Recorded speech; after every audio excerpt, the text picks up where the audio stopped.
Channel. இப்போ நம்ம சேனலில் என்ன பார்க்க போகிறோன்னா தேங்காய் சாதம் தான் ஃப்ரெண்ட்ஸ். கோகோனட் ரைஸ் பாருங்கள். தேங்காய் துருவி வச்சுருக்கேன், கொஞ்சமாக மல்லாட்டை பருப்பு எடுத்து வச்சுருக்கேன், தாளிக்கிறதுக்கு கருவேப்பிலை, காரத்துக்கு ஏற்ற மாதிரி காஞ்ச மிளகா, கொஞ்சமாக கடலப்பருப்பு. ரைஸ் வடித்து நல்லா ஆற வச்சு வச்சுருக்கேன் ஃப்ரெண்ட்ஸ். இங்கே பார்த்தீங்களா எவ்வளோ உதிரியாக வருது பார்த்தீங்களா. சரி வாங்க ஆன் பண்ணி தவா வச்சுட்டேன் ஃப்ரெண்ட்ஸ். வானல் வச்சுட்டு செய்ய தேவையான ஆயில் ஊற்றிக்கலாம்.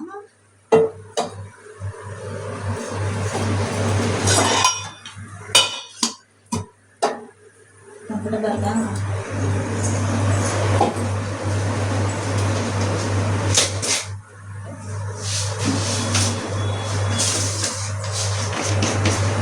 ஆயில் ஹீட் ஆன உடனே தாளிக்கிறதுக்கு கடுகு எடுத்து வச்சிருக்கேன். கடுகு போட்டுக்கலாம்.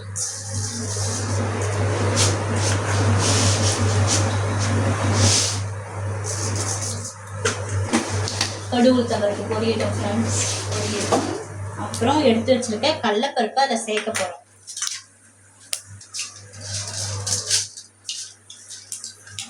கடலப்பருப்பு, காஞ்ச மிளகா, கருவேப்பிலை எல்லாமே அதை சேர்த்துலாம். நல்லா கடுகு பொரியுது ஃப்ரெண்ட்ஸ் நல்லா. இப்போ எடுத்து வச்சுட்டு கடலப்பருப்பு, காஞ்ச மிளகா, மல்லாட்டை பருப்பையும் சேர்த்து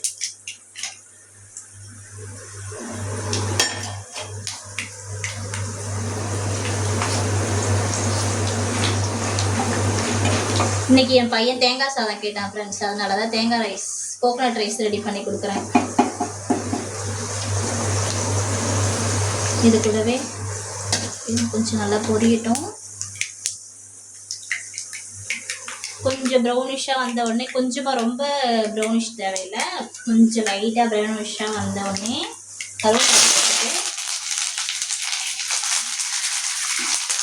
பார்த்தீங்களா நல்லா பொரிஞ்சிச்சு. இந்த ஸ்டேஜில் நம்ம எடுத்து வச்சு துருவி வச்சுருக்க தேங்காய் அது கூட சேர்த்துக்கலாம் ஃப்ரெண்ட்ஸ்.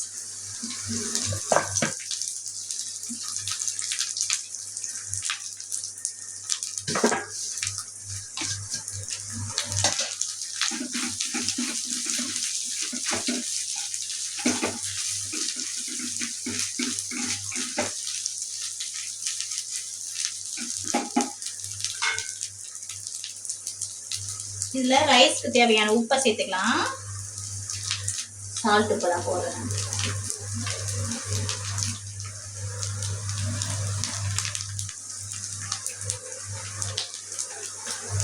பார்த்தீங்களா எவ்வளோ கலர்ஃபுல்லாக இருக்குன்னு.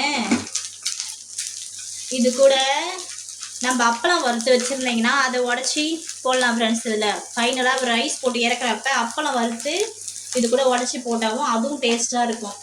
இதுக்கு தொட்டுக்கிறதுக்கு வாழைக்காய் வறுத்து சாப்பிட்லாம், கருணக்கிழங்கு சாப்பிட்லாம், அப்புறம் உருளைக்கிழங்கும் சாப்பிட்லாம். அப்படி இல்லைன்னா முட்டை கூட வறுத்து சாப்பிட்லாம் ஃப்ரெண்ட்ஸ். நல்லா மிளகாத்தூள் நல்லா போட்டு, முட்டை வேவிச்சு மிளகாத்தூளை போட்டு நல்லா வறுத்து சாப்பிட்டா செம்ம டேஸ்ட்டாக இருக்கும் ஃப்ரெண்ட்ஸ் நமக்கு. அதை தான் என் பையன் கேட்டிருக்கான் இன்னைக்கு. என் பையனுக்கு எங்கள் வீட்டில் நாங்கள் உருளைக்கிழங்கு தான் வறுக்க போகிறோம் பையனுக்கு. பார்த்தீங்களா எவ்வளோ சூப்பராக வந்துருக்கு பார்த்தீங்களா. லைட்டாக தேங்காவுடைய கலர் சேஞ்ச் ஆன உடனே ரைஸ் எடுத்து ஆட் பண்ணிடுற வேண்டியதான்.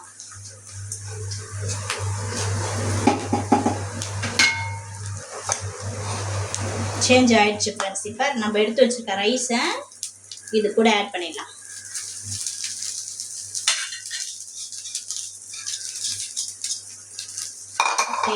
ரைஸ் ஆட் பண்ணி அவ்வளோதான் ஃப்ரெண்ட்ஸ். இப்படி கலர் அப்படின்னா இப்படி ஒரு கலர் அப்படி ஒரு கலர் கிளறிட்டு, இந்த ஸ்டேஜில் தான் நம்ம அப்பளம் வறுத்து வச்சுருந்தோம்னா இதில் சேர்க்கலாம் ஃப்ரெண்ட்ஸ். என்கிட்ட அப்பளம் இல்லை, அதுவும் டேஸ்ட்டாக இருக்கும். அப்பளம் வறுத்து போட்டு பாருங்களேன், அது ஒரு டேஸ்ட்டாக இருக்கும்.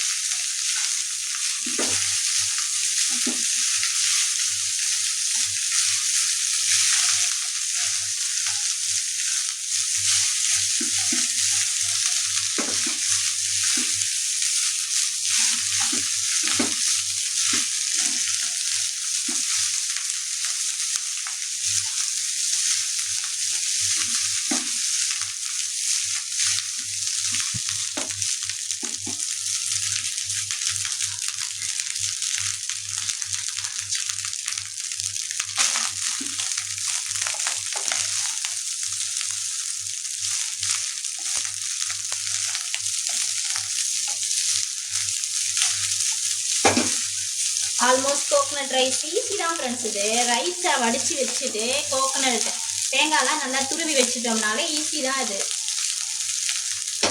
எனக்கும் தெரியும், இருந்தாலும் நான் செய்கிறது எப்படின்னு காமிக்கிறேன்.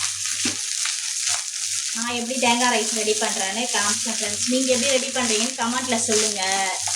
நான் அது மாதிரி ஒரு டைம் செஞ்சு பார்க்குறேன். டேஸ்ட் ஆனால் நல்லாயிருக்கும் ஃப்ரெண்ட்ஸ். பார்த்தீங்களா எவ்வளோ கலர்ஃபுல்லாக இருக்குன்னு.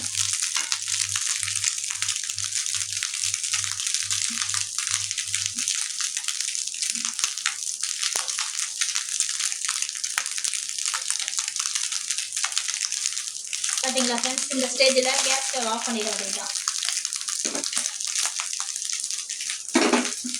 கேஸ் ஸ்டவ் ஆஃப் பண்ணிவிட்டு இப்போ இன்றைக்கி எங்கள் வீட்டில் மெனு ஒன்றான்னு பார்க்கலாம் வாங்க. அப்படி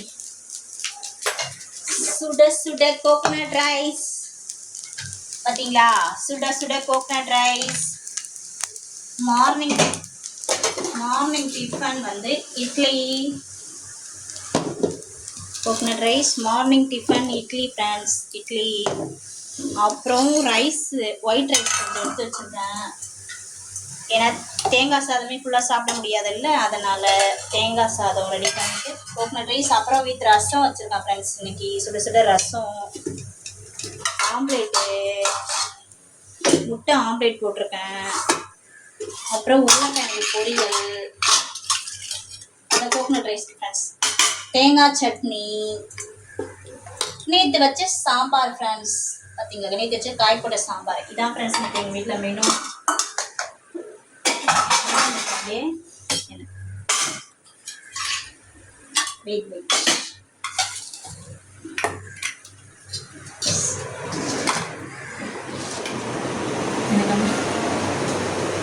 இதான் ஃப்ரெண்ட்ஸ் இன்னைக்கு எங்கள் வீட்டில் மெனு. ஒயிட் ரைஸ், ரசம், பொரியல். இந்த வீடியோ பிடிச்சிருந்தா நம்ம சேனலுக்கு ஒரு லைக் பண்ணுங்க, ஷேர் பண்ணுங்க, கமெண்ட்